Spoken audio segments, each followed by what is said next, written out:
ኢትዮጵያ በቀጣዮቹ 10 ዓመታት ውስጥ የኒውክሌር ኃይል ባለቤት እንድትሆን የሚያስችሉ ስራዎች መጀመራቸውን በኢትዮጵያ የኒውክሌር ኃይል ኮሚሽን ከ2 ቀናት በፊት ይፋ ማድረጉ ይታወቃል።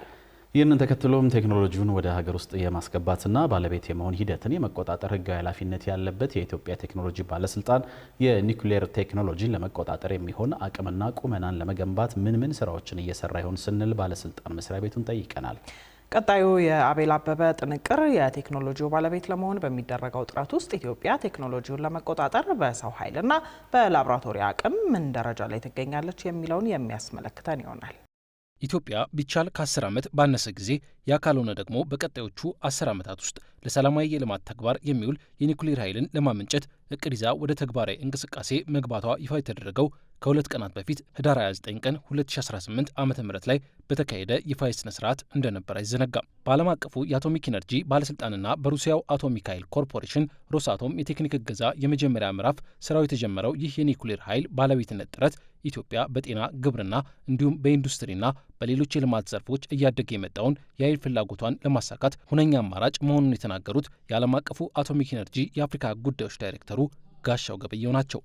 የተረጋጋ የኃይል አቅርቦትን ማስጠበቅ የሚችል ስለሆነ ከሌሎች የሪኒዌብል ኢነርጂ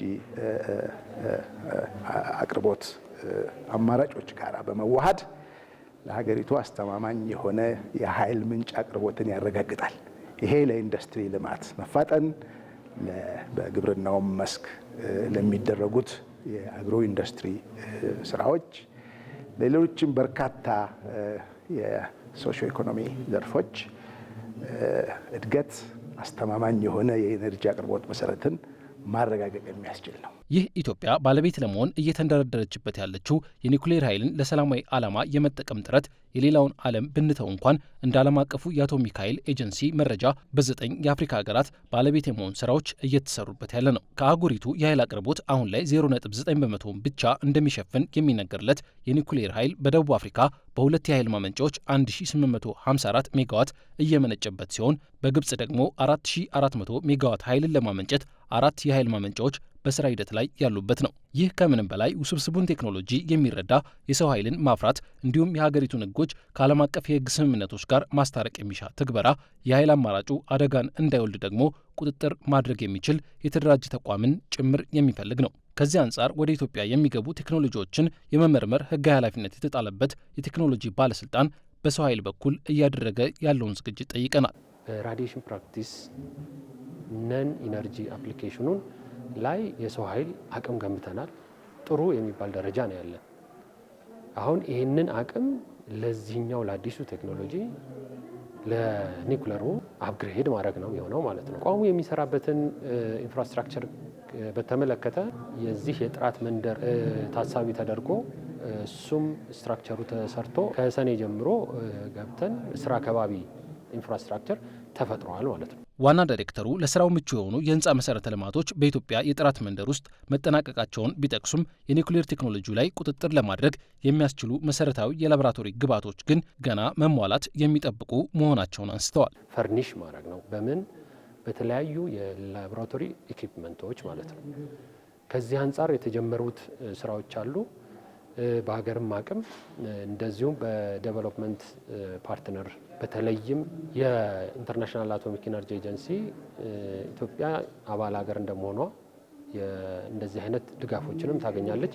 ከሱም እና ሌሎቹንም ፓርትነሮችን በማፈላለግ ይህንን ላቦራቶሪ ኢንፍራስትራክቸር መገንባት ይሆናል ማለት ነው። ሌላው ዲቴክሽን ኢንስትሩመንትስ ናቸው። ዲቴክሽን ኢንስትሩመንቶቹ ለነን ኢነርጂ ስንጠቀምባቸው የነበሩ ዲቴክሽን ኢንስትሩመንቶች አሉ። የኢንተርናሽናል ስታንዳርዱን ተከትሎ እየተፈጸመ ስለመሆኑ የምናረጋግጥበት መሳሪያዎቻችን ናቸውና እነሱን በእነሱ ላይ እየጨመሩ መሄድ ነው። ዋና ዳይሬክተሩ የዘርፉን የሰው ኃይል እጥረት ለመፍታት ከዚህ ቀደም የነበሩ የራዲዬሽን ቴክኖሎጂ ባለሙያዎችን ከአዲሱ የኒውክሌር ቴክኖሎጂ ጋር ማላመድን እንደ አንድ አማራጭ ሲያስቀምጡ የኢትዮጵያ የኒውክሌር ኃይል ኮሚሽን በበኩሉ ለዘርፉ የሚሆን የሰው ኃይልን ማብቃት ረዘም ያለን ጊዜን ሊፈልግ እንደሚችል ነው የጠቆመው። በሰው ሀብት ልማት ላይ ካየነው ከ1000 እስከ 5000 ሊደርሱ የሚችሉ ባለሙያዎችን የሰለጠኑ ባለሙያዎችን ነው የሚፈልገው።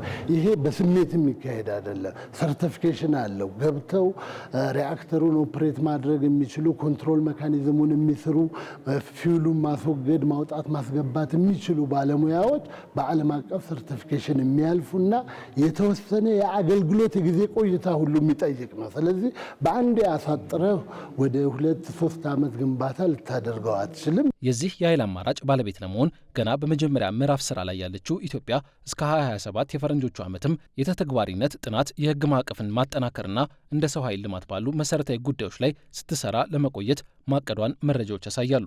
ዓለም አቀፉ የአቶሚክ ኢነርጂ ኤጀንሲም ቢበዛ በ10 ዓመት ውስጥ ኢትዮጵያን ለሰላማዊ ጥቅም የሚውል የኒውክሌር ኃይል ባለቤት ያደርጋል በተባለው በዚህ ፕሮግራም የዓመታት ሂደቶች ውስጥ የሀገሪቱን ጥረቶች ለማገዝ ቁርጠኛ መሆኑን አሳውቋል። ከፍተኛ የቴክኒክ ይዘት ያለው ሬጉላተሪ የሆነ ስራን አቀናብሮ ማቅረብ እና ማካሄድ የሚያስፈልግ ከፍተኛ ሴክተር ነው። በዚህ ረገድ የሰለጠነ እና ልምድንም በየደረጃው የሚያካብት የሰው ኃይል ማፍራት ቁልፍ የመነሻ ተግባር ነው። በዚህ ረገድ የአቶሚክ ኃይል ኢነርጂ ኤጀንሲ ከኢትዮጵያ ጋራ በቅርበት ለመስራት ያለውን ኮሚትመንት እየገለጸ ነው።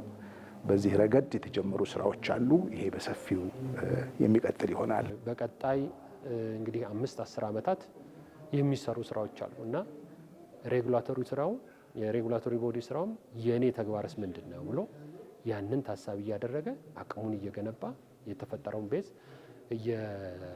እያጎለበተ ይሄዳል ማለት ነው። የስ እንችላለን የሚል ሙሉ እምነት አለኝ።